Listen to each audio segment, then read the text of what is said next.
आप सभी हिंदू सनातन भाइयों को जय श्री राम, जय जय श्री सीताराम, नमस्कार, प्रणाम।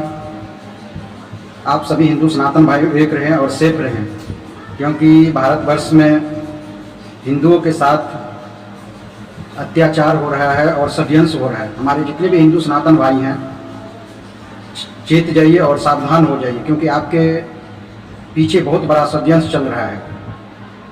कभी लैंड जिहाद हो रहा है तो कभी लव जिहाद हो रहा है, तो धर्मांतरण रैकेट चल रहा है और विदेश से फंडिंग आता है हिंदू को मुस्लिम बनाने के लिए, हिंदुओं को, बेटियों को मुस्लिम में कन्वर्ट करने के लिए। जो ब्राह्मण की लड़की है उन्हें 10 लाख में बेचा जा रहा है और SC ST OBC को 7 से 8 लाख में। तो आप सभी हिंदू सनातन परिवार भाइयों से निवेदन है कि आप जहाँ हैं वहाँ पर सेफ रहें और एकजुट रहें, और एकजुट होकर आप लोग जिहादियों को संहार करें, जो आपके प्रति, आपके धर्म के प्रति आपको तबाह करना चाहता है।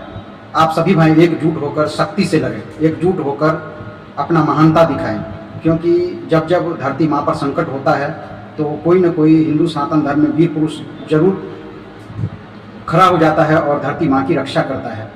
आज हमारे देश में इतना बड़ा षड्यंत्र चल रहा है, मानकर चलिए बंगाल में धर्मांतरण रैकेट हो रहा है, घुसपैठिए जो है बांग्लादेश का घुसपैठिए लगभग बिहार में विश्वास नहीं करना है, किसी नेता या प्रशासन पर नहीं विश्वास करना है, मुझे अपने आप पर विश्वास करना है और अपने शक्ति से और स्वयं लड़ना है। आप देख सकते हैं बांग्लादेश से हिंदुओं को मार काट कर भगाया जा रहा है। आप स्वयं देख रहे हैं पाकिस्तान में 20% हिंदू थे, वहाँ पर आज 1 से 1.5% हिंदू हैं। वह सारे हिंदू कहाँ गए? या तो मारे गए या तो मुस्लिम में कन्वर्ट हो गए। आज आप देख सकते हैं कि बांग्लादेश की प्रधानमंत्री शेख हसीना अपना देश छोड़कर भागे क्यों नहीं? जहाँ पर मुस्लिम बहुल क्षेत्र हो जाता है, मुस्लिम की संख्या ज़्यादा हो जाता है, वहाँ पर शरिया कानून लग जाता है और वहाँ पर किसी का पावर नहीं चलता है, चाहे सुप्रीम कोर्ट हो, प्रधानमंत्री हो, राष्ट्रपति हो या प्रशासन, किसी की पावर नहीं चलता है। आप देख सकते हैं पाकिस्तान में एक जज को सुप्रीम कोर्ट से इस्तीफा देना पड़ा। तो जहाँ पर शरिया कानून लग जाता है, मुस्लिम बहुल क्षेत्र हो जाता है, वहाँ पर हिंदू की पावर नहीं चलता है। कुरान कहता है कि आपको मुस्लिम बनना पड़ेगा, बाइबल कहता है आपको ईसाई बनना पड़ेगा। कभी रामायण या श्रीमद् भागवत गीता कहा है कि आपको मुस्लिम बनना पड़ेगा या ईसाई बनना पड़ेगा? नहीं, आपको इंसान बनना पड़ेगा, आपको इंसानियत रखना पड़ेगा सभी जीवों के साथ। तो इस तरह का षड्यंत्र भारतवर्ष में चल रहा है हिंदुओं के प्रति। आप देख सकते हैं नेपाल में भी क्या हुआ, प्रधानमंत्री ओली देश छोड़कर भाग गए। क्यों भाग गए? कि वहाँ पर वो अत्याचार कर रहे थे हिंदू सनातन धर्म के साथ।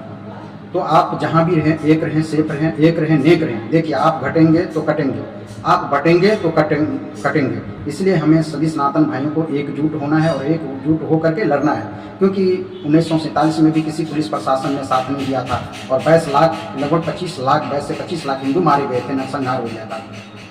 84 का दंगा हुआ था जिसमें सिख लोग मारे गए थे। अभी आप देख रहे हैं बंगाल में क्या चल रहा है, हम अपने हिंदुस्तान से ही भगाए जा रहे हैं। 1990 में क्या हुआ था आप जान सकते हैं कि 3 से 4 लाख कश्मीरी पंडित भाग गए थे, रातों रात कश्मीर छोड़कर। उनके बहु बेटियों का इज्जत लूटा गया, मारा गया, काटा गया, नंगन किया गया।